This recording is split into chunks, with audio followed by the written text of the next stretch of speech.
في البدء كان الكلمة والكلمة كان عند الله وكان الكلمة الله.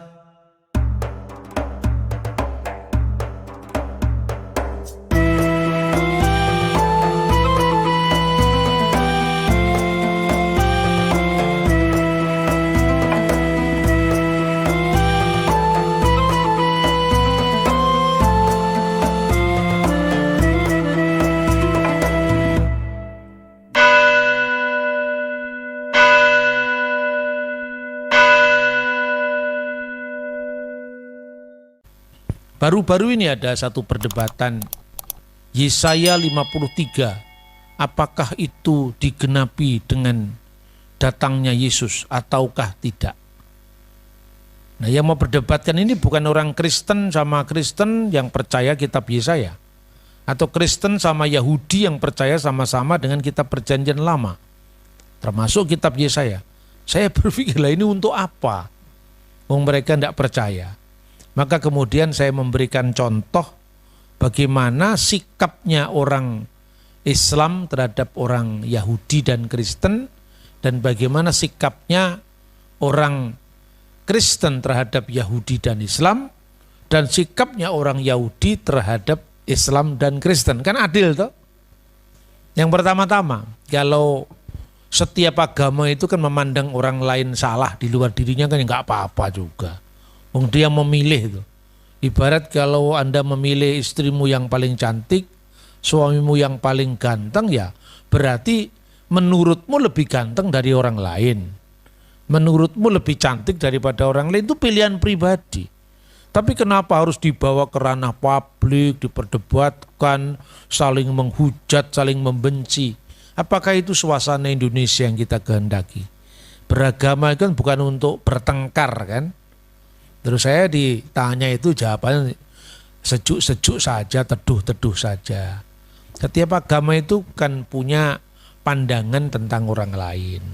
Contohnya, kalau orang Muslim memandang tentang Yahudi dan Kristen. Orang Yahudi itu orang-orang yang dilaknat Allah katanya. Dan itu tidak usah harus ditutup-tutupi ya, memang pandangan seperti itu biasalah. Sejak zaman kerajaan Demak Muslim abad ke-15 itu sudah ada terjemahan dari naskah Jawa yang judulnya Kerupak Wirara.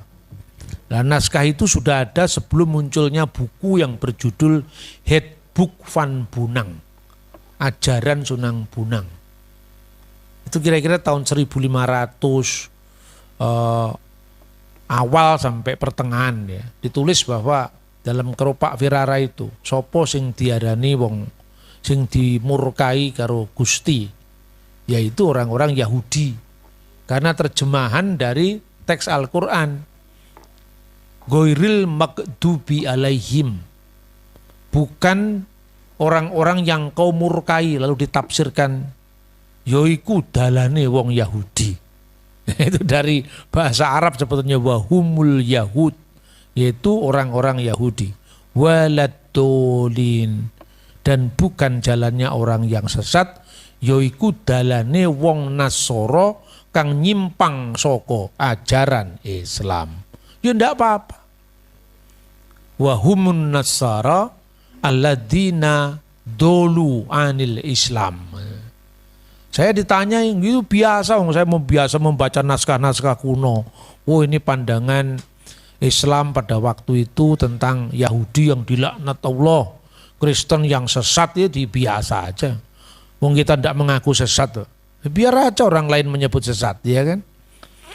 Nah, sekarang pandangan orang Yahudi terhadap Kristen dan Islam bagaimana? Lalu saya bacakan semua, kalau saya bicarakan ada datanya. Orang Yahudi memandang orang Kristen itu memiliki Taurat yang sama. Jadi kita ini adalah saudara satu Taurat. Nah, zaman Yesus sendiri orang Yahudi itu kan terpecah-pecah jadi berbagai macam aliran kan. Yang pertama orang Saduki. Saduki itu adalah orang-orang yang menguasai imam-imam besar di bait suci. rentetan imam yang besar tuh biasanya dikuasai kelompok Saduki. Nah, kelompok Saduki itu akhirnya punah. Kenapa? Karena biasanya dia punya kerjaan itu imam-imam, penguasa bait suci. Begitu bait suci dihancurkan oleh Jenderal Titus, kehilangan pekerjaan. Punah akhirnya. Yang kedua, kelompok Parisi. Ini saya cerita sejarah dulu sebelum kita membaca ayat ya. Kelompok Parisi itu adalah kelompok yang mengaku diri sebagai penafsir Taurat. Kira-kira identitasnya, kalau orang Saduki hanya Torah only.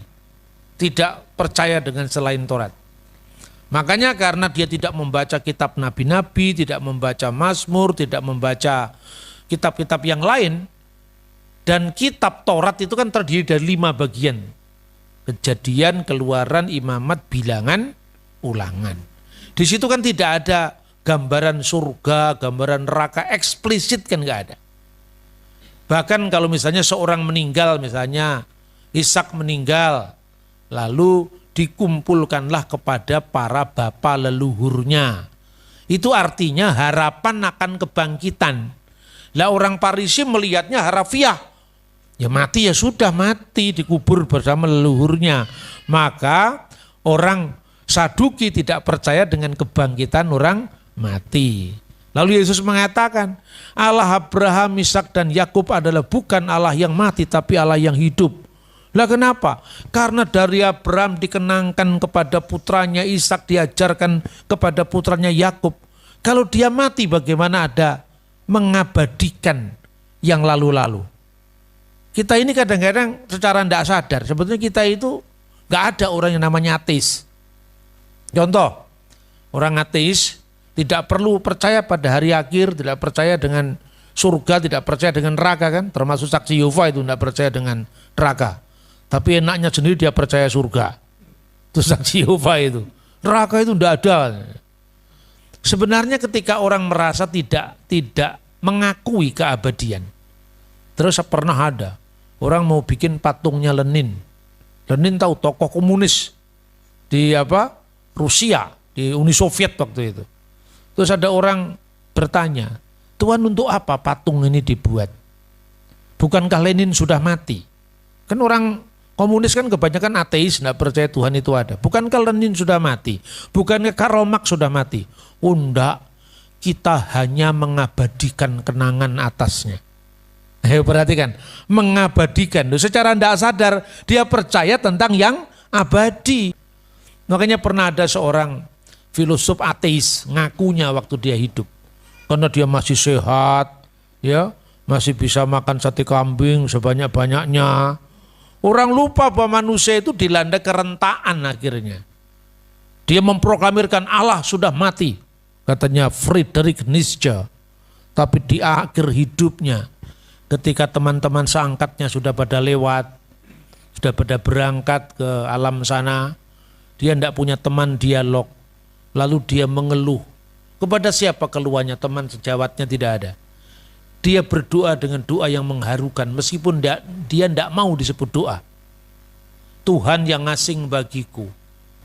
Tuhan yang asing bagiku. Karena bukannya Tuhan itu tidak ada, tapi Tuhan tidak ada bagi dia. Karena dia tidak mau menerima kehadiran Tuhan. Ini kira-kira gambaran dari kelompok Saduki. Nah kalau kelompok Parisi, semua peristiwa sejarah itu dicatat, dikenang, dihayati, diperingati, dirayakan. Itu orang Saduki. Sampai diberi tafsir-tafsir yang alegoris untuk mengenang itu. Musa dan Harun pernah membuat mujizat memukulkan tongkat di peristiwa Masa dan Meriba. Lalu mereka menambahkan pada Taurat peringatan kepada pencurahan air di padang gurun. Maka di dalam upacara pondok daun yang namanya Sukot, Hak Hasukot, mereka punya perayaan terakhir yang namanya pencurahan air, Nisuk Hamayim. Pada saat itu mereka imam besar ini, meskipun kadang-kadang imam besarnya orang Saduki, Dia tidak mau sebetulnya bertugas. Tapi kamu kan imam atas Farisi, imam atas Saduki, kamu imam semuanya. Kamu tidak boleh memikirkan aliranmu sendiri, denominasimu sendiri kira-kira kalau sekarang begitu. Padahal di dalam Taurat yang ada kan cuma korban curahan. Pencurahan minyak itu. Enggak ada kan di dalam kitab Taurat pencurahan air. Tapi kan peristiwanya ada, yaitu apa? Peristiwa Meriba. Maka dia ngambil kolam Siloam dengan paksa hati. Dengan enggan hati, diambil dari kolam Siloam, lalu air itu diciprat-cipratan ke bawah. Dan orang-orang Yahudi berebut cipratan air berkat itu. Makanya kalau orang ada ritual yang dianggapnya aneh bagi dia, tidak usah dianggap aneh, itu kan ekspresi manusia. Di tengah-tengah orang-orang Yahudi sedang berebut cipratan air itu, Yesus datang di tengah-tengah mereka. Yohanes pasal 7:37. Barang siapa haus, hendaklah ia datang kepadaku dan minum. Jadi kadang-kadang Yesus itu Farisi ya diterima kalau dia benar, tapi kalau dia salah dikritik misalnya. Orang Farisi itu, saudara-saudara, karena bait suci itu dikuasai oleh saingannya Saduki, dia nggak dapat apa-apa. Persembahan-persembahan dikelola sama Saduki, termasuk persembahan persepuluhan, persembahan buah sulung, semua orang Saduki. Farisi ini rakyatnya banyak, umatnya banyak, tapi tidak punya kedudukan. Akhirnya dia putar otaknya, gimana caranya kita sama-sama eksis. Dia lakukan yang namanya proselitisme, meyahudikan orang-orang bukan Yahudi, supaya jadi Yahudi, tapi motivasinya tidak tulus. Supaya persembahannya ditarik ke kantong mereka, bukan ke orang Saduki yang mewakili bait Allah. Dalam konteks itulah Yesus mengkritik motivasi orang Farisi, bukan mengkritik pekerjaannya untuk memberitakan firman. Celakalah engkau ya ahli Taurat dan orang-orang Farisi, engkau mengarungi lautan, menjelajahi daratan hanya untuk menobatkan satu orang ke dalam agamamu. Setelah dia bertobat, kamu buat dia menjadi orang neraka yang lebih jahat dari kamu sendiri. Itu kritikan terhadap orang Farisi. Jadi Yahudi itu tidak satu sejak dulu. Ketika bait Allah itu hancur, saudara-saudara, kelompok Farisi ini sadar bahwa dia tidak punya bait Allah lagi. Lah, kelompok Farisi ini punya pengikut banyak masa rakyat, itu namanya kaum Selot. Selot itu kelompok revolusioner. Nah, makanya golongan-golongan Yahudi itu banyak. Kaum Selot itu aspirasinya bagaimana? Kami ingin menunggu Mesias politik. Mesias yang bisa membebaskan kami dari penindasan Roma. Kira-kira seperti itu. Aspirasinya itu. Makanya mereka menolak Yesus. Karena Yesus itu tidak bisa diharapkan. Dia bukan Mesias politik pembebas. Malah dia mengatakan kerajaanku bukan dari dunia ini. Mereka menyambut Yesus ketika Yesus memasuki dari Betfage menuju ke Yerusalem, dielu-elukan dengan daun palma, Hosana sang putra Daud, besok salibkan dia, karena nggak cocok dengan harapannya. Ini kebanyakan orang Farisi. Lalu orang-orang Selot ini melakukan pemberontakan terhadap Roma. Ini khotbah jarang kalau cerita sejarah ya, tapi kalau saya khotbah cerita sejarah supaya Anda tahu ayat ini. Kalau mau diputer-puter orang nggak bisa muter-muter lagi, kita tahu sejarahnya. Kemudian orang-orang Selot ini melakukan pemberontakan. Nah, pemberontakan ini yang disebut perang Yahudi pertama. Berakhir dengan apa? Runtuhnya bait suci oleh Jenderal Titus. Orang Yahudi mengenang itu yang namanya Tis'a B'Av, tanggal 9 bulan Ab. Itu kira-kira 5 Agustus tahun 70 Masehi. Yesus sudah menubuatkan tidak satu pun batu terletak di atas batu yang lain, semua akan diratakan. Dan kenyataan kan? Tapi sebelum bait Allah itu hancur, ada seorang rabi namanya adalah Yohanan ben Zakkai. Rabi ini sadar, wah sebentar lagi kita tidak punya kebanggaan. Sebentar lagi kita tidak punya bait suci. Sebentar lagi kita tidak ada upacara korban penebusan dosa. Tidak ada upacara korban binatang. Tidak ada Yom Kippur, kan begitu kan? Dia sadar mengutus rabi bawahannya. Eliezer Hyrcanus namanya. Kamu datang kepada perwakilan Roma. Kita mau damai.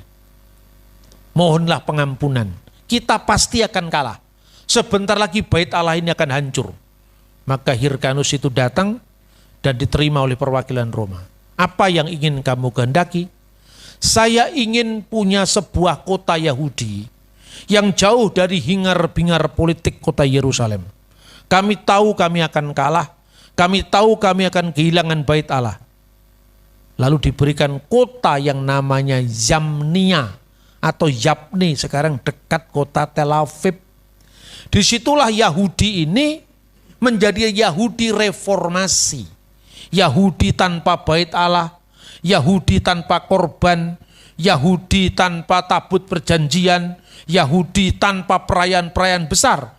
Hanya perayaan-perayaan doa di luar bait Allah, sehingga pusat ibadahnya tidak lagi di bait Allah, tapi di setiap sinagogi, rumah ibadah di seluruh dunia. Itu sejarahnya. Lah orang Yahudi yang sekarang bertahan itu dari Parisi ini, saudara-saudara. Makanya Kristen jangan minder. Yahudi aja tidak percaya Yesus, tahu sejarahnya dulu. Yahudi yang mana? Inilah orang-orang Yahudi yang disebut Yahudi Rabinik. Dari zamannya Rabi Eliezer tadi atau Rabi Yohanan bin Zakkai tadi seniornya. Lalu muncullah Rabi Akiba. Perang Yahudi kedua. Tahun 135 Yerusalem benar-benar dihabiskan, diratakan. Lalu dibuat patung besar Jupiter di atas bekas reruntuhan bait suci. Sudah jatuh terhimpit tangga. Serta itu orang Yahudi diusir dari semua kota Yerusalem. Diusir semua, tidak boleh tinggal di kota Yerusalem. Termasuk orang Yahudi yang percaya Yesus, yang disebut orang-orang Nosrim, pengikut Yesus orang Nazaret, yang diterjemahkan Nasrani. Sementara orang-orang Kristen yang bukan Yahudi disebut Kristianos, yang menjadi kata Kristen. Antioquia tempatnya. Kisah Rasul pasal 11 ayat 26. Bagaimana orang Kristen meninggalkan harapan bangsanya?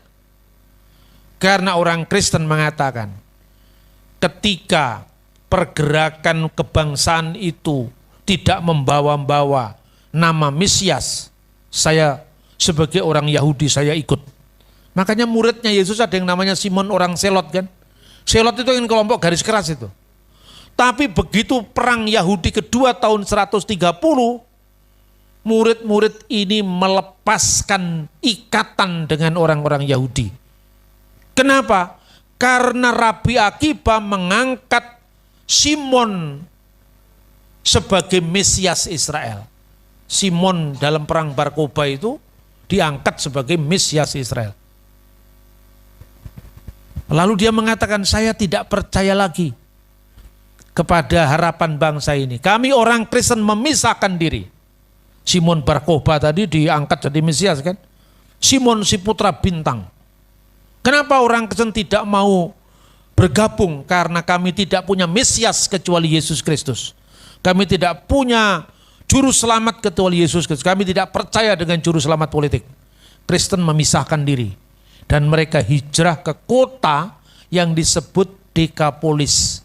Salah satu di antara 10 kota Roma, tepatnya di desa namanya Pela. Disitulah orang Kristen Yahudi. Kristen dengan menorah, Kristen dengan bait Allah seperti Yahudi yang lain, Kristen dengan tabut perjanjian, itu semua Kristen di situ. Sementara orang-orang Kristen yang di Antioquia tidak mengenal semuanya itu. Karena dia Kristen bukan Yahudi. Tradisinya bukan Yahudi. Kalau yang di Yerusalem berlaku atas mereka hukum Musa. Makanya sunat. Makanya tidak makan babi. Tapi kalau orang di Antioquia dia tetap makan babi, tidak apa-apa, wong dia tidak berlaku hukum Musa. Kira-kira sejarahnya memang seperti itu, saudara-saudara. Tahun 130 sampai 135 pemberontakan terjadi. Tahun 132 menang Yahudi ini. Selama 3 tahun dia punya kerajaan merdeka di bawah pimpinan Mesias politik Israel yang namanya Simon Bar Kokhba. Dengan kira-kira imam besarnya itu namanya Rabi Akiba. Tapi pada tahun 135 tentara Hadrian kembali menaklukkan Yerusalem. Dan divisi 10 dari tentara Roma itu berdiri di sebuah rumah ibadat kecil namanya Senakel. Senakel sampai hari ini ada di Yerusalem.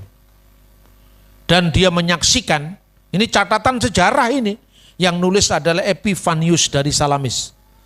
Dia menulis begini, divisi 10 dari Kaisar Hadrian berdiri di rumah itu, yaitu rumah tua tempat gereja didirikan. Kantor sinode pertama gereja para rasul, lebih tepatnya sinagoge para rasul, Knesset Haselichim.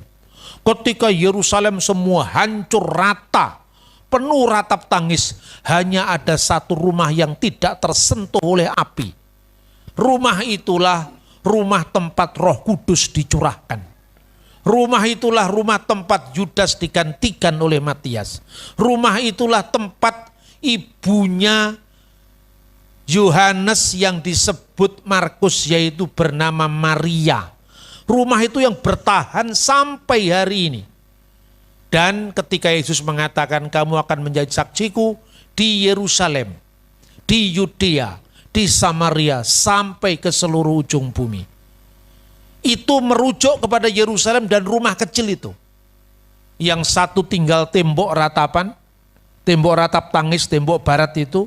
Yang satu tinggal rumah kecil yang tidak dipandang orang. Rumahnya ibunya Markus. Seolah Tuhan menunjukkan 2 perjanjian. Ini perjanjian yang lama, ini perjanjian yang baru. Dari yang kecil ini akan tersebar sampai ke seluruh ujung bumi. Sampai di Tegal juga. Sampai di bumi Batibul. Bawah 3 bulan, bener gak? Inilah saudara-saudara sejarahnya seperti itu. Maka orang-orang Parisi itulah yang sekarang menjadi orang Yahudi rabbinik. Nanti ada Yahudi yang lain nama Yahudi Karaid, tapi tidak usah kita bahas. Selama itu kemudian kelompok Yahudi ini memang tidak suka dengan klaim Kristen. Makanya Kristen dianggap sesat. Tapi apapun orang Yahudi memandang Kristen, mereka tetap mengatakan kamu saudara satu Taurat. Tapi sayangnya kamu nafsirnya keliru. Sampai di abad pertengahan namanya Rabi Mose ben Maimun, Rabi Mose ben Maimun, disingkat Rambam. Dia mengatakan dalam salah satu literatur bukunya itu, namanya adalah Respon Rabi Mose ben Maimun. Dia mengatakan, diperbolehkan bagi kalian mengajarkan misfot kepada orang-orang Nosrim, kepada orang-orang Kristen, dengan harapan mereka bisa ditarik kepada iman kita yang benar. Berarti iman kita dianggap salah. Tapi tidak boleh kamu mengajarkan hukum-hukum ini kepada orang Muslim, katanya. Karena apa? Karena kepercayaan mereka itu bahwa Taurat tidak asli berasal dari Tuhan. Mereka menuduh Taurat kita sudah dipalsukan. Maka ketika mereka mencari ayat-ayat ini dan menguntungkan mereka, mereka akan menafsirkan menurut keinginan mereka. Tapi apabila tidak cocok, mereka akan menuduh Taurat kita palsu. Maka mengajarkan Taurat kepada mereka yang tidak percaya bahwa Taurat adalah firman Tuhan adalah hayaf misa, berhutang kematian. Ini pandangan orang Yahudi tentang Islam. Tapi tentang orang Kristen ini, kalau mereka dikasih tahu tentang tafsiran yang sebenarnya, niscaya mereka akan kembali. Dan kalaupun mereka tetap tidak mau kembali kepada ajaran agama kita, mereka tidak menjadi batu sandungan. Kenapa? Karena kitab suci mereka tidak berbeda dengan kitab suci kita. Mereka percaya bahwa Taurat itu masih asli dari Tuhan. Nah, kita harus fair dong. Jangan kemudian ada bingung ketika nonton di YouTube. Jalan salib diludahi, ya kita bingung sekarang.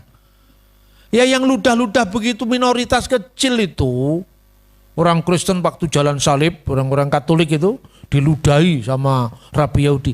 Kelompok ekstrim itu di semua agama ada, saudara-saudara. Tapi kalau saudara-saudara, kalau kita pergi ke Israel, Anda bawa menorah, ya, menorah itu kaki Dian bercabang 7. Itu dirampas kalau masuk Yordan. Karena itu mereka tidak suka dengan simbol-simbol itu. Anda beli yang namanya bintang Daud dirampas, nggak boleh. Tapi kalau Anda ke Mesir nggak apa-apa. Sama-sama Islamnya, tapi Islamnya Mesir beda dengan Islamnya Yordan. Tapi kalau Anda membawa salib sebesar apapun, boleh masuk ke Yordan. Loh ini kan kasuistis toh. Kalau orang Yordan, simbol Yahudi no, simbol Kristen yes. Orang Yahudi tertentu, simbol Islam, simbol Kristen semuanya no. Coba kembali ke tembok ratapan. Anda kan tidak boleh membawa simbol agama Islam, simbol agama Kristen nggak boleh. Tapi kalau tokoh Kristen seperti Paus boleh, yang seizin rabinya, begitu kira-kira. Dan orang yang meludahi jalan salib itu sudah ditangkap, diadili, dibesar-besarkan. Nah, kita melihat agama, melihat sejarah agama itu dari akarnya, bukan fenomenanya. Nah, saudara-saudara, itu pandangan orang Yahudi tentang Kristen dan tentang Islam. Jadi orang Yahudi katanya ini lebih suka masuk masjid kalau terpaksa tidak ada rumah ibadat. Itu dulu, sekarang enggak juga. Kenapa? Pertimbangannya karena di masjid tidak ada gambar, cocok dengan tradisi Yahudi. Tapi di gereja ada gambar Yesus, ada salib, dianggap penyembahan berhala gitu loh. Jadi yang direaksi itu adalah apa yang tampak di permukaan. Tapi 60 rabi-rabi Yahudi menandatangani deklarasi tahun 2017, judul deklarasinya melakukan kehendak Bapa Surgawi, mengakui Kristen tidak menyembah berhala. Itu kan perkembangan. Jadi di kalangan Yahudi ada yang moderat, ada yang fanatik. Di Kristen pun juga mirip. Ada yang menghadapi Islam itu seperti musuh besarnya. Ada yang sahabat lah, beda ya beda. Tapi tidak usah dipertengkarkan. Bagi kita gimana pandangan kita tentang Yahudi, tentang Islam? Boleh dong. Kita dipandang Yahudi sebagai salah menafsirkan Taurat, ya nggak apa-apa. Ya, maka kalau kita memandang orang lain juga jangan disalahkan. Bagi kita orang Kristen, orang Yahudi saudara satu Taurat. Sama dengan orang Yahudi memandang Kristen. Karena kitabnya Yahudi itu sama dengan kitab kita Alkitab ini. PL-nya saja, PB-nya dia tidak percaya. Perjanjian lamanya dia percaya, itu Yahudi. Dua agama berpisah 2000 tahun, kitab sucinya masih sama, apa bukan keajaiban dunia itu? Nah itulah sebabnya orang Kristen juga punya pandangan tentang Yahudi. Yahudi itu saudara kita dalam satu Taurat. Umat Tuhan dalam penantian. Karena mereka masih menanti Sang Mesias. Kalau kita umat Tuhan dalam penggenapan. Gitu loh. Bagi kita orang Yahudi, mereka itu adalah beriman kepada Allah yang sama. Allah Abraham, Allah Ishak, Allah Yakub. Tetapi Allah yang belum menyatakan diri secara paripurna dalam Yesus Kristus. Karena Kristen itu diberitahu oleh Alkitab, ya Perjanjian Baru maksudnya, rahasia yang didiamkan selama berabad-abad sekarang sudah disingkapkan. Yaitu apa? Kedatangan Yesus, saudara-saudara. Itulah tingkat iman Yahudi itu iman etisnya Abraham. Kenapa iman etisnya Abraham sekarang?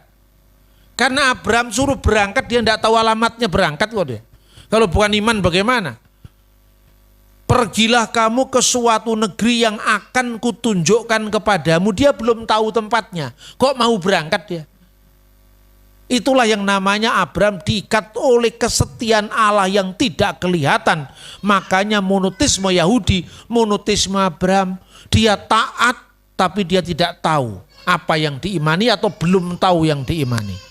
Maka bagi kita, ya, orang Islam juga mirip Yahudi, hanya bedanya kalau orang Yahudi itu saudara satu Taurat, Islam saudara satu Tuhan. Tuhan kan pencipta langit dan bumi kan Tuhannya satu kan. Bahwa dia tidak percaya Yesus itu kan karena apa, pemahamannya berbeda. Semua alam semesta ini termasuk bebek, rojo koyo, injang medaling pangunan, suruh bali yang kandangi dewi-dewi.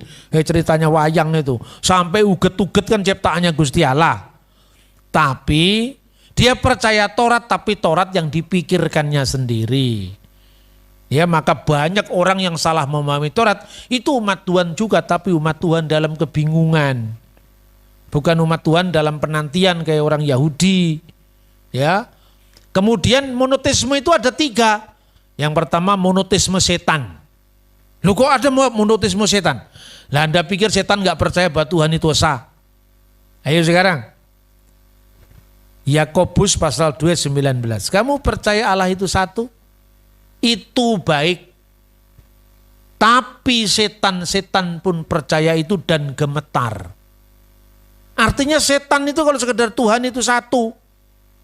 Itu dia percaya tapi dia tidak melakukan kepercayaan kepada Tuhan yang satu tadi. Makanya tetap membunuh, tetap memfitnah, tetap melakukan dosa-dosa. Itu monoteisme setan. Kalau monoteisme cuma menghitung, cuma tahu Tuhan itu satu. Yang kedua monoteisme Abraham, tidak tahu tapi tidak tahu tujuannya. Tapi karena Tuhan yang suruh, dia berangkat dengan iman. Nah, monoteisme yang tertinggi itu bukan lagi monoteisme hitung-hitungan, tapi monoteisme keselamatan. Itulah yang dikenal dalam Bapa, Putra, dan Roh Kudus, Allah yang esa, yang kita kenal, kita sembah di dalam Yesus Kristus. Nah sekarang Yesaya pasal 53. Lalu apakah ini berlaku untuk Yesus atau tidak? Itu memang orang-orang Yahudi dari zaman dulu juga menafsirkan untuk Mesias. Soal orang Yahudi belum percaya atau tidak percaya Yesus itu adalah Mesias, itu pilihannya dia. Yesaya ini memang berbicara tentang kedatangan Mesias. Kita bisa membaca ayat sebelumnya, pasal 52 ayat 13. Sesungguhnya hambaku itu akan berhasil, ia akan ditinggikan, disanjung dan dimuliakan. Orang Yahudi menafsirkan ini, misalnya di dalam terjemahan mereka yang namanya Targum Yonatan. Targum Yonatan itu Alkitab dalam bahasa Aramaik diterjemahkan dari bahasa Ibrani aslinya. Terjemahan Aram, bukan Arab ya, Aramaik. Siapa yang menerjemahkan? Orang Yahudi.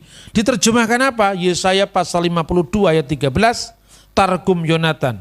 Sesungguhnya hambaku itu akan berhasil, diterjemahkan dengan hayat setelah abdi Masiha Yerum. Sesungguhnya hambaku Mesias itu akan berhasil. Berarti Targum Yonatan ini karangan Yahudi, terjemahan Yahudi percaya bahwa Mesiaslah penggenap dari Yesaya pasal 52 ayat 13 disambung dengan Yesaya pasal 53. Ada banyak rabi yang lain yang percaya bahwa Yesaya 53 itu menubuatkan Mesias. Tapi ada orang Yahudi yang tidak percaya itu Mesias. Yesaya 53 itu berbicara tentang seluruh orang Israel katanya. Penderitaan yang dijelaskan dalam Yesaya 53 adalah penderitaan umat Israel. Umat Israel kan jumlahnya tidak satu orang. Namanya people itu kan banyak. Pertanyaannya, kalau gitu kenapa enggak diterjemahkan hamba-hambaku? Kenapa masih pakai bentuk tunggal abdi? Yerum, hambaku, bukan hamba-hambaku. Kalau itu Israel dalam jumlah banyak kan berarti hamba-hambaku. Itu bukti bahwa orang Yahudi memahami itu tidak untuk Yesus, tapi masih percaya itu untuk Mesias. Kalaupun ada yang menafsirkan, ya karena mereka belum percaya Yesus adalah Mesias kan. Kalaupun ada yang menafsirkan itu adalah Israel people, bangsa Israel, mereka tetap tidak berani mengubah Alkitab. Mereka demi supaya gampang orang paham, hamba-hambaku. Enggak, dia mengatakan tetap hambaku. Tafsirannya beda, Alkitabnya tetap sama. Itu bukti bahwa Alkitab kita tidak pernah mengalami pemalsuan. Nah saudara-saudara, lalu ada teks-teks selanjutnya itu semua digenapi di dalam Yesus. Misalnya dia akan disebut taruk atau tunas. Tunas itu bahasa Ibrani-nya netzer. Kata netzer itu yang menjadi kata Nasaret. Dan Nasaret itu yang kecil yang tidak pernah dipandang orang. Tapi dengan berkah keselamatan yang datang itu, kita mengenalnya Yesus orang Nasaret. Dia akan disebut orang Nasaret. Itu dari kata netzer. Maka kemudian orang tanya, mana ada ayatnya? Dia akan disebut orang Nasaret ya, karena teks aslinya memang netzer, teks bahasa Indonesianya tunas tadi. Lalu dia itu dianggap tidak rupawan, itu bukan berarti Yesus itu jelek, bukan ganteng, enggak. Pada saat dia mengalami penderitaan itu, dia enggak dipandang orang. Dia dilecehkan, buruk karena di sini tercabik-cabik waktu disalib itu, kira-kira penafsiran seperti itu. Tapi dia dituduh dihinakan, dia dituduh bersalah, namun kesalahan kita yang ditanggungnya. Dan dengan bilur-bilurnya kita akan disembuhkan. Dia sebagai korban penebus salah. Dalam ayat 9 malah dinubuatkan, dia ditempatkan kuburnya di antara para penjahat. Ya kan? Tapi makamnya atau dalam hal matinya di antara orang kaya, itu terjemahan terbaru. Karena apa? Kalau dalam Alkitab King James kan terjemahkan a rich man, orang kaya. Tapi dalam terjemahan bahasa Indonesia yang kita miliki sekarang, di antara penjahat-penjahat. Orang menempatkan kuburnya di antara orang fasik dan dalam hal matinya di antara penjahat-penjahat. Tapi kalau saudara membaca Alkitab terjemahan terbaru, terjemahan baru Lembaga Alkitab Indonesia edisi 2. Itu terjemahannya, orang menempatkan kuburnya di antara orang-orang fasik dan makamnya di antara orang kaya. Sesuai dengan apa yang diterjemahkan dalam King James. Orang bingung, lu Alkitab kok direvisi? Yang direvisi terjemahannya bro, teks aslinya nggak direvisi. Ya, saya mau menjelaskan ini kan tidak mudah. Tapi lebih baik Anda mendengarkan dari saya, sulit dulu enggak apa-apa. Anda enggak ngerti, belum ngerti tetap bisa masuk surga. Daripada Anda mendengar dari orang luar. Dan orang luar ini kalau ngomong meyakinkan sekali seolah-olah ahli segala-galanya. Tapi kita di gereja ini kadang-kadang diberi makanan yang empuk. Ketika dapat yang keras, sambat kita. Makanya saya paksa. Siap enggak siap harus siap. Anda dipersiapkan oleh Tuhan untuk melayani generasi yang akan datang. Nah, generasi akan datang itu. Sekarang ini kalau pendeta khotbah di mimbar, ada yang tidak mematikan HP-nya. Di cross check, bener gak Pak Pendeta ngomong? Lewat Google bisa ketemu. Bener apa tidak? Maka kita harus melihat ini dengan kritis. Jangan gampang percaya dengan berita yang diumbang-ambingkan orang di luar itu. Nah saya ceritakan. Di antara dua yang saya sebutkan, Parisi dan Saduki, masih ada satu lagi sebetulnya. Namanya Eseni. Orang Eseni itu, mereka memisahkan diri dari lembaga bait suci di Yerusalem sebelum zaman Yesus. Kira-kira tahun 152 sebelum Masehi. Kenapa? Dianggapnya Yerusalem sudah terlalu korup. Para imam itu memikirkan kepentingan sendiri, menumpuk harta kekayaan tidak untuk umat. Lalu mereka keluar dari Yerusalem, lalu mendirikan sebuah pemukiman baru di tempat yang namanya Wadi Qumran. Kenapa orang-orang Eseni tidak pernah disebutkan dalam Alkitab Perjanjian Baru? Karena mereka tidak pernah nampak di Yerusalem, tidak pernah nampak di Galilea. Mereka lebih banyak ada di Laut Mati. Tapi sejarawan di abad pertama menyatakan ada orang lain yang namanya Eseni. Kemungkinan besar Yohanes Pembaptis itu pernah bertemu dengan orang Eseni ini. Ada suara di padang gurun, kan di padang gurun Yohanes Pembaptis. Mungkin malah ada ahli yang mengatakan dia pernah bergabung pada kelompok Eseni kemudian dia keluar. Yohanes Pembaptis. Tapi tahun 1947 ditemukan penemuan sejarah spektakuler dengan munculnya The Dead Sea Scroll, naskah gulungan Laut Mati. Ketika diuji karbon radio orang aktif C14, kita mempunyai Alkitab seluruh Perjanjian Lama yang usianya 2150 tahun dari zaman kita.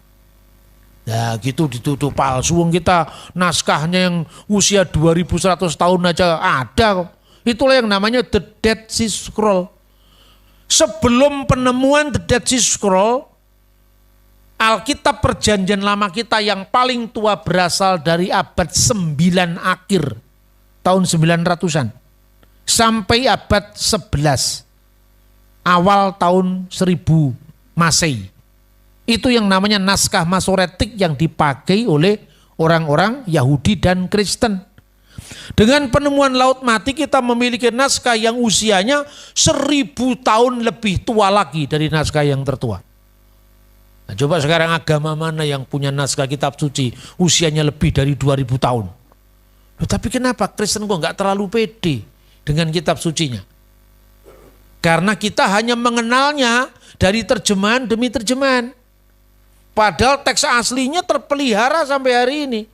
Nah ketika ditemukan teks Laut Mati tadi, karena ini teks yang lebih tua dari naskah sebelumnya, kata Asir ya, itu di belakangnya itu ada seperti huruf yang kehapus. Dipikirnya itu huruf mim. Makanya para ahli menduga jangan-jangan bacaannya bukan Asir. Asir itu orang kaya. Tapi kemungkinan bacaannya seirim, penjahat-penjahat. Ini kok mirip huruf mim. Tapi alasan itulah yang dipakai lembaga Alkitab tahun 74 menerjemahkan. Sekarang kan teknologi canggih saudara-saudara.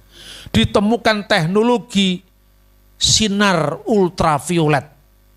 Sehingga naskah kuno itu bisa dibaca dengan cermat. Ternyata memang bunyinya Asir bukan seirim. Maka teks aslinya itu berbunyi demikian kira-kira. Visiten et resaim kibru vi et Asir bimutaf. Jadi dia menempatkan kuburnya di antara orang fasik. Dan dalam matinya atau dan makamnya di antara orang kaya. Sebab ada yang membaca bimutaf yang artinya B itu dengan, mot itu maut, bimutaf dengan matinya. Tapi naskah Qumran juga orang bisa membaca bomotto. Jadi EOU itu belum ada pada zaman sebelum abad ke-5 Masehi. Makanya huruf Ibrani dulu tanpa vokalisasi. Vokalisasi itu dilakukan oleh para masoret tadi. Maka bisa dibaca bomotto, bisa dibaca bimutaf. Artinya menjadi beda. Tapi arti yang berbeda tidak mengubah makna keseluruhan dari seluruh peristiwa Yesaya pasal 53. Lah kok bisa Pak berbeda-beda? Naskah kuno di mana-mana begitu, tidak pernah ada Injil yang turun dari langit, tidak pernah ada Taurat yang turun dari langit. Saya sebetulnya bisa membuktikan bahwa naskah kuno manapun juga mengalami selip bacaan seperti ini. Cuman saya nggak ngomong, kalau ngomong bisa kena penodaan agama, saya nggak berani saya. Lu jadi aman karena pelayanan supaya lebih luas. Gak usah lah nyari-nyari salahnya orang. Tapi kalau orang lain mencari kesalahan Alkitab, saya jawab. Itu kan berarti hak jawab, ya. Nah, kok bisa Pak bomotto menjadi bomoto menjadi bimutof, itu bisa caranya bagaimana? Gini, dalam tulisan-tulisan kuno itu kan titik, koma, titik-titik, diakritik, vokalisasi kan kadang-kadang belum ada. Untuk membayangkan lebih gampang, Bapak Ibu kira-kira kalau membaca bahasa Melayu zaman Sanusi Pane kesulitan apa enggak? Bahasa Melayu. Atau enggak usah jauh-jauh, bahasa Melayu zamannya Bung Karno, bahasa Indonesia zamannya Bung Karno. Bagaimana menulis Pancasila? P-A-N-T-Z strip sila. Ya kan? Pancasila. C-nya T-Y. T-J Pancasila. Apa itu pemalsuan karena beda kan? Bukan pemalsuan karena cara menulisnya berbeda. Lah cara menulis yang berbeda itu juga bentuk huruf kadang-kadang berbeda. Kan itu bergeser, misalnya ya. Zamannya Raja Daud. Huruf dalet itu bentuknya seperti segitiga ini. Dari mana kita tahu ini bukan ngarang? Ada prasastinya. Kalender pertanian di zaman Raja Salomo sekarang ditemukan. Namanya kalender Geser.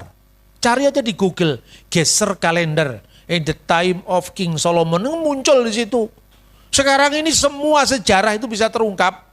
Anda lihat huruf D-nya itu seperti, nah segitiga begini, dengan begini, dibentuknya jadi perisai Daud.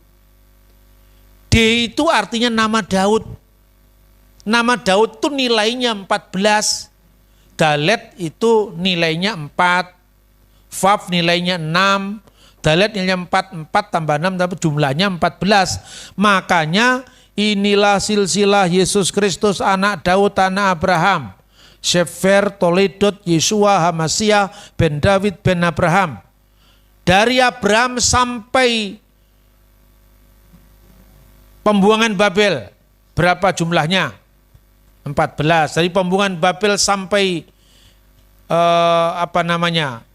dari Abraham sampai Daud jumlahnya 14. Dari Daud pada pembuangan Babel jumlahnya 14. Dari pembuangan Babel sampai kepada Yusuf suami Maria melahirkan Yesus jumlahnya 14. Itu angka namanya Raja Daud. Karena itu menjelaskan inilah silsilah Daud, bahwa juru selamat lahir dari benih Daud. Makanya ketika orang Samaria memprotes, kami tidak mau ikut Yehuda, tidak mau ikut keturunan Daud, dia merasakan Mesias yang akan datang yang mereka menyebut nabi pemulih. Dari nubuatan kitab Ulangan pasal 18-15 itu bukan dari Yehuda tapi dari suku Yusuf, kata orang Samaria. Ini perpecahan pertama Yahudi. Yesus tidak bisa mentolerir itu. Kamu menyembah Allah yang tidak kamu kenal. Kami menyembah Allah yang kami kenal karena keselamatan datang dari bangsa Yahudi. Karena Yehuda sukunya Daud. Jadi kebenaran Alkitab itu terungkap secara detail. Sak huruf-hurufnya juga bayangkan. Nah itu saudara-saudara. Makanya kemudian ungkapan seperti cara menulis dan yang berbeda itu nggak usah dipersoalkan, itu wajar-wajar saja. Tapi peta besar gambar sang penyelamat itu tidak berubah, itu justru kekayaan. Orang bertanya, kenapa Pak? Kok Tuhan membiarkan naskah Alkitab kedeleweran banyu dadi delewer sampai disangka huruf mim, sampai disangka kata seirim? Terus saya jawab, Tuhan itu kan tidak memperlakukan manusia seperti robot. Supaya kita pinter makanya disuruh meneliti. Nah ketika kemudian diteliti lebih jauh lagi ternyata bunyinya tetap asir. Tapi tentang bomut tadi, makamnya atau dalam hal matinya kira-kira seperti ini. Tadi saya nanya kepada yang antar saya ke sini, Pak berapa lama kira-kira ke Tegal? Ya kira-kira 3-4 jaman lah. 4 jaman lah. Kira-kira 4 jam itu zaman. Di sini akhiran yang menunjukkan kira-kira bukan pasti. 4 jaman lah Pak. Kira-kira 1000 tahun kemudian orang membaca. Berapa jauhnya antara Wonosobo ke Tegal? 3 zaman. Wah, zaman Jepang, zaman Belanda, zaman Republik. Masa begitu? Ayo sekarang. Ngomongnya seperti ini kan ilmiah. Saya lebih sejahtera dengan diberi Tuhan kesulitan seperti ini supaya kita meneliti, memahami, lebih dalam pemahaman kita. Didadi wong pinter kok ora gelem. Yesus itu menghendaki kita suruh jadi orang pinter, suruh jadi meneliti, bukan berangasan. Contoh yang kedua, bahwa kata sambung itu kadang-kadang dibaca dan orang bisa salah. Karena titik komanya belum jelas. Contohnya, menyang pasar, tuku kacang lanjaran. Ayo, sekarang kalau komanya titiknya, komanya tidak jelas gimana akibatnya? Menyang pasar, tuku kacang lanjaran. Berarti beli kacang dan beli jaran. Ini naskahnya koma titik komanya tidak jelas, Pak. Jadi yang benar kita berdebat soal teks ini kan. Zaman kuno itu kalau dipahami zaman modern 1000 tahun, 2000 tahun wajar kan. Menurut kamus ini, wah misalnya kata lan artinya dan misalnya. Jadi artinya ini yang paling benar. Ke pasar beli kacang dan beli kuda. Tuku kacang lanjaran. Satunya ndak. Ini pasti penulisnya itu tidak cermat karena itu mestinya jeda. Karena kertasnya hampir habis, maka ditulis kacang lanjaran. 1000 tahun orang nyangka kacang lanjaran itu terpisah.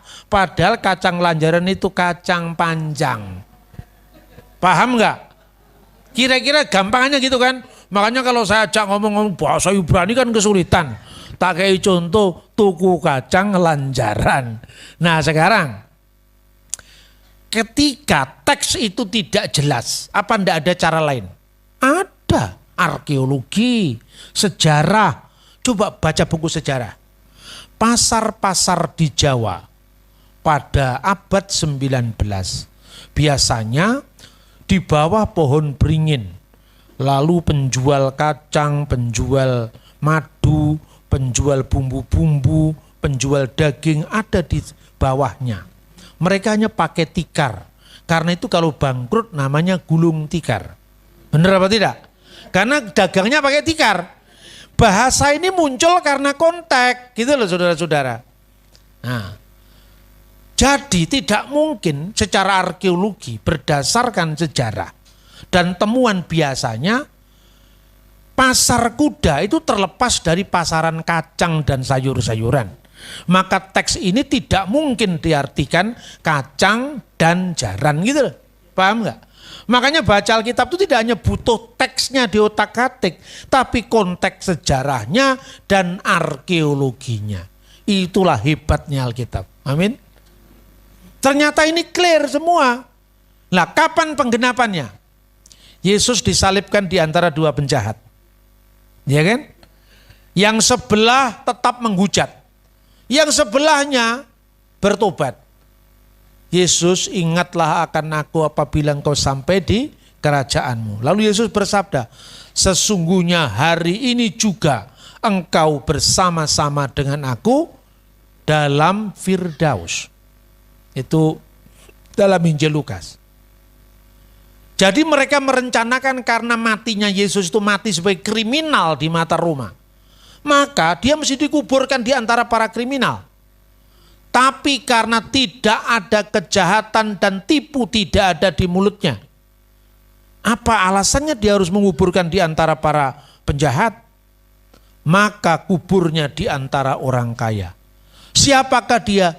Yusuf Arimatea. Sampai sedetil itu kita memahami kitab suci. Luar biasa kan? Itu nubuatan 700 tahun sebelum peristiwanya terjadi, saudara-saudara. Masih ada lagi satu contoh orang usil mempersoalkan Alkitab. Ayo kita baca lagi. Di dalam ayat 10 ya. Yesaya 53 ayat 10. Tetapi Tuhan berkehendak meremukkan dia dengan kesakitan. Apabila ia menyerahkan dirinya sebagai korban penebus salah. Ia akan melihat keturunannya. Umurnya akan lanjut. Dan kehendak Tuhan akan terlaksana olehnya. Nah, ada orang yang jumawa. Bagaimana dengan ayat ini, Pak? Umurnya akan lanjut, berarti Yesus jadi kakek-kakek dulu Pak, baru digenapi. Padahal dia mati umur 33 tahun.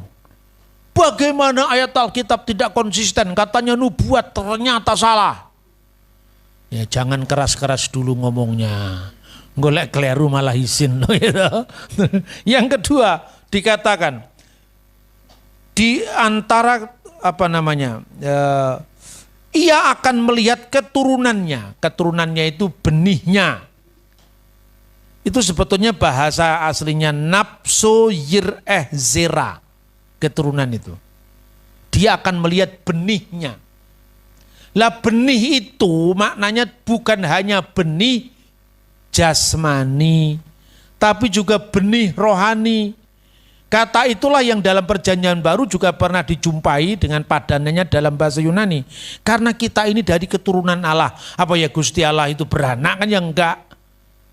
Artinya spiritnya orang itu berasal dari mana? Kalau dia berbuat jahat disebut anak-anak kegelapan. Tapi kalau anak-anak yang memilih yang kebenaran disebut anak-anak terang. Boleh juga disebut ini anak-anak Tuhan, satunya anak-anak setan. Itu kan perumpamaan, masa mau perumpamaan aja enggak bisa. Kalau Allah punya anak, siapa bidannya ketawa semua. Ya kan? Nah keturunannya sini maknanya apa? Kita akan lihat kitab Kejadian. Pasal 3 ayat 15. Kata keturunan itu adalah Zerah. Kita akan lihat. Aku akan mengadakan permusuhan antara engkau dan perempuan ini. Antara keturunanmu dan keturunannya. Uben zar'aka, uben zar'ah. Keturunanmu dan keturunannya. Keturunannya akan meremukkan kepalamu dan engkau akan meremukkan tumitnya. Perhatikan. Pertama, antara keturunanmu dan keturunannya. Keturunan perempuan itu siapa? Yesus. Itu keturunan secara fisik. Karena Yesus benar-benar jadi manusia. Tapi antara keturunanmu dan keturunannya, keturunannya setan, keturunannya ular itu apa? Apa keturunan fisik kan enggak, setan bukan fisik kok. Ular itu kan bukan ular biasa, itu kan jilmaannya setan kan, antara keturunanmu, keturunan Hawa dan keturunan setan. Masa setan punya keturunan? Ono wedon rabi karo demit, masa begitu? Manak siji jenenge setan, katanya tembangannya orang Sulu kan begitu. Bukan itu maksudnya, bukan keturunan secara harafiah saja, keturunan fisik, tapi juga bisa keturunan spiritual. Lalu kejadian berikutnya, apa yang dilakukan oleh keturunan perempuan ini, ya, dan apa yang dilakukan oleh iblis, yaitu keturunannya akan meremukkan kepalamu. Keturunan ular itu akan meremukkan kepala setan, tapi engkau akan meremukkan tumitnya. Hu Yesu pekaros, dia akan meremukkan kepalamu. Ve'atah tasu penu akep, itu penyalipan. Jadi dengan salib Yesus itu setan dikalahkan. Tapi Yesus juga diremukkan tumitnya. Inilah yang disebut penyalipan. Jadi di sini yang dimaksudkan keturunan itu tidak hanya keturunan fisik, tapi juga keturunan spiritual. Satu ayat lagi. Kita misalnya bisa baca Kejadian 21:12 ayat 13. Tetapi Allah berfirman kepada Abram, janganlah sebal hatimu, karena dalam hal anak dan budakmu itu, dalam segala yang dikatakan Sarah kepadamu, haruslah engkau mendengarkannya, sebab yang akan disebut keturunanmu ialah yang berasal dari Ishak. Di situ digunakan kata-kata juga Zarah. Kibe Yitzhak, Zikari Lecha Zarah. Lalu ayat 13, tapi keturunan dari hambamu itu juga akan kubuat menjadi suatu bangsa, karena ia pun anakmu, maksudnya Ismail. Jadi yang disebut keturunan dalam konteks ini adalah benih mesianik. Maka bahwa keturunan Abraham yang melahirkan Mesias itu yang dari Ishak, bukan yang dari Ismail.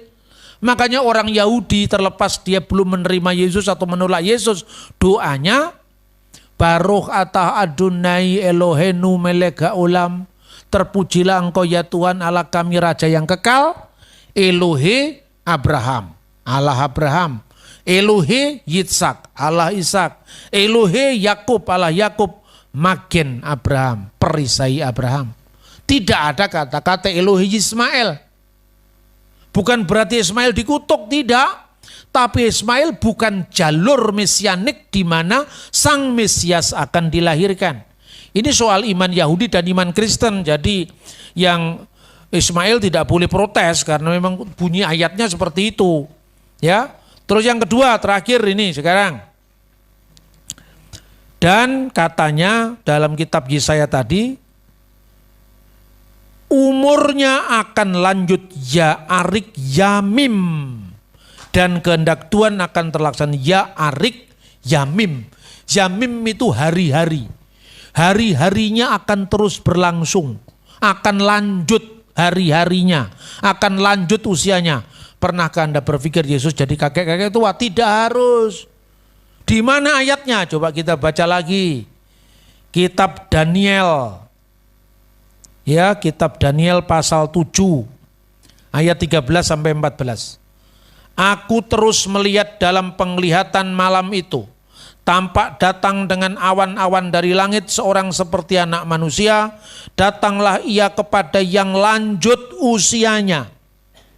Siapa di sini lanjut usianya? Dan dia akan dibawa ke hadapannya, huruf besar. Ini Tuhan.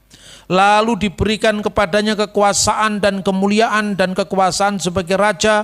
Maka orang-orang dari segala bangsa, segala suku bangsa, segala bahasa mengabdi kepadanya. Kekuasaannya adalah kekuasaan yang kekal, yang tidak akan lenyap. Dan kerajaannya ialah kerajaan yang tidak akan musnah, tidak akan berkesudahan. Kebar enas dalam bahasa Aram. Ini bagian kitab Daniel ditulis dalam bahasa Aramaik, tidak lagi bahasa Ibrani. Kebar, ke itu seperti, bar itu anak, nas itu manusia. Kebar enas seperti anak manusia. Lalu dibawa ateh hawa ve'at atik yomaya. Atik yomaya itulah yang diterjemahkan lanjut usianya, bukan lanjut usia bahasa Indonesia. Kakek-kakek tua pakai teken, tidak. Yang hari-harinya terus tidak pernah berhenti, terus kekal, terus tidak berkesudahan. Yomaya itu kata jamak dari hari-hari. Yang hari-harinya tidak akan berakhir. Ini merujuk kepada Tuhan sendiri, kepada Allah sendiri. Makanya di hadapannya kepada Allah tadi diberikan kepada sang anak manusia itu kuasa atas segala bangsa, suku, bahasa, dan bahasa menyembah dia. Jadi ingat ya, usianya akan lanjut, bukan dia gambarkan kakek-kakek tua, tapi asalnya dari kitab ini, kitab Daniel ini. Nah, dengan demikian hampir seluruh perjanjian lama itu ratusan nubuat berbicara tentang kedatangan Yesus sang Mesias. Nah, soal orang Yahudi tidak percaya atau belum percaya, yaitu karena dia Yahudi bukan Kristen. Tapi bahwa akarnya Yahudi, akarnya Kristen itu satu, yaitu Taurat. Moga apa yang kita pelajari dari penggenapan firman Tuhan dalam Yesaya 53 itu benar-benar meneguhkan iman kita, sehingga iman kita tidak gampang diombang-ambingkan oleh berbagai macam pandangan awam yang sekedar otak-atik, seperti mengotak-atik tuku kacang lanjaran tadi tanpa melihat konteksnya. Tuhan memberkati kita. Amin.